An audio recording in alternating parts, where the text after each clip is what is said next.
Quem imaginava que isso ia acontecer? E quando se globalizou, pensou-se o seguinte: não, o mundo vai tomar um rumo igual por conta da globalização. Não.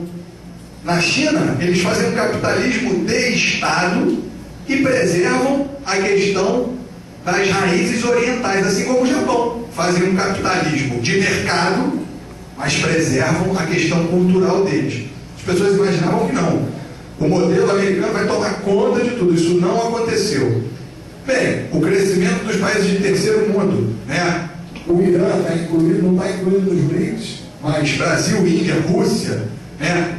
Podemos inserir aí a Turquia, que também é um grande fenômeno do terceiro mundo. Esses países estão com um novo código, né? Eles estão com um crescimento econômico que está impressionando o mundo. Estão em pleno desenvolvimento. Então é um componente no xadrez mundial que a gente não contava que fosse acontecer. A Europa Ocidental tentando se unir como bloco de poder, Napoleão tentou, Hitler tentou, eles conseguiram agora pela moeda. Conseguiram? Mais ou menos, né? Eles estão tendo problemas. É muito difícil controlar a especulação financeira do mundo na esfera globalizada. Isso é muito complicado. O grande X da questão hoje é esse. Não se controla a especulação financeira num mundo globalizado.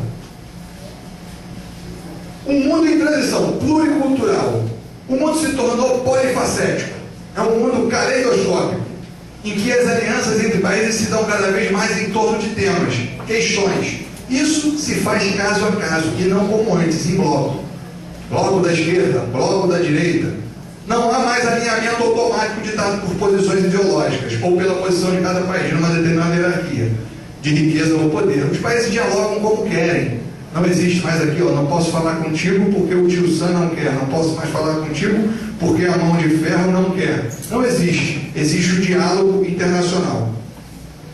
O mundo em transição. A questão da tecnologia. A globalização não é um fenômeno exclusivamente econômico deflagrado por inovações tecnológicas. Ela se articula com transformações no mundo, no modo de viver, influindo sobre a cultura e a sociedade. Alguém imaginava que na Líbia o Facebook ia organizar a revolução deles? O Facebook e as redes sociais iriam ser um elemento fundamental para a derrubada de um chefe de Estado que permanecia lá por mais de 40 anos. Então eu achei essa foto aí uma foto extraordinária para se trabalhar em sala de aula, né? O indivíduo lá da Líbia, com a palavra Facebook escrita na língua inglesa e na língua dele. E isso foi desembocar onde? Foi desembocar numa das cenas mais marcantes do ano passado.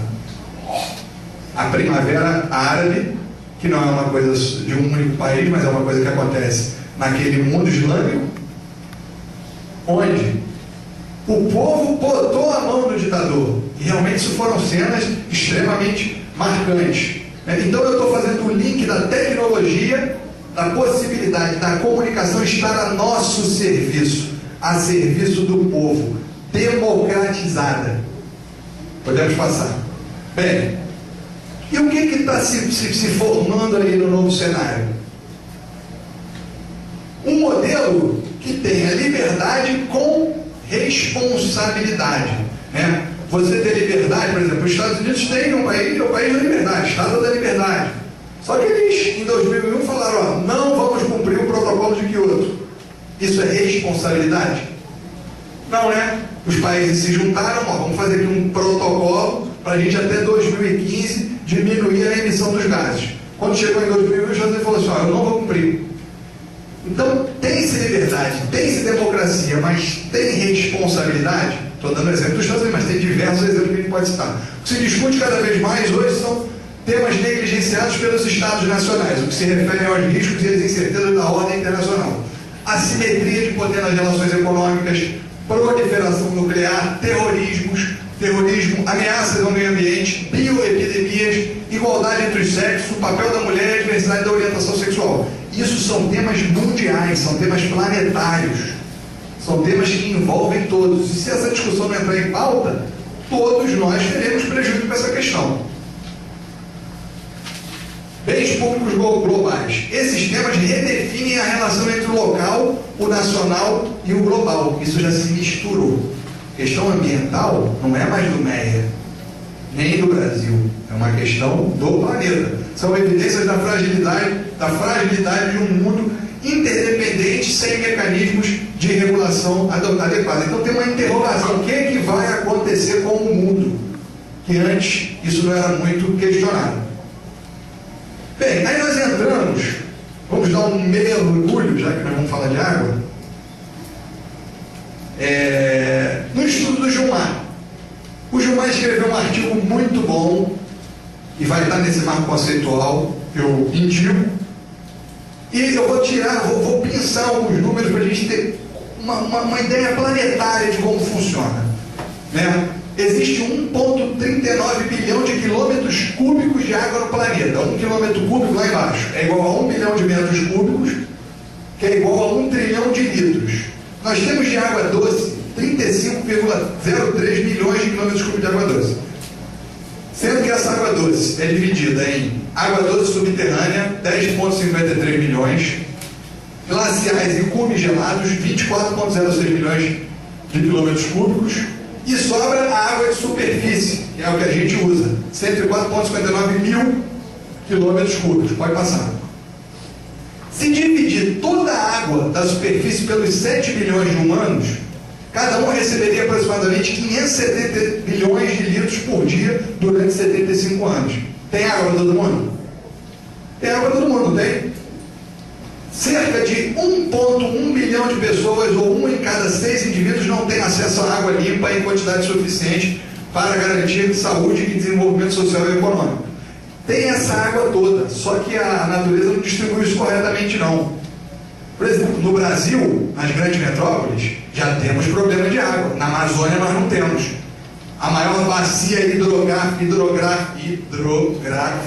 do mundo fica lá na Amazônia. Nós no Brasil tem água. Só que ela está... Como é que ela chega? Ela chega assim, ó. Não, exige um processo aí, exige grana, exige energia. Vamos passar. Quais foram os questionamentos que o artigo do Gilmar propôs, que estão lá escritas as respostas e as tendências? Só que eu vou só provocar vocês por causa do tempo. A crise de abastecimento de água é um problema natural ou de gestão?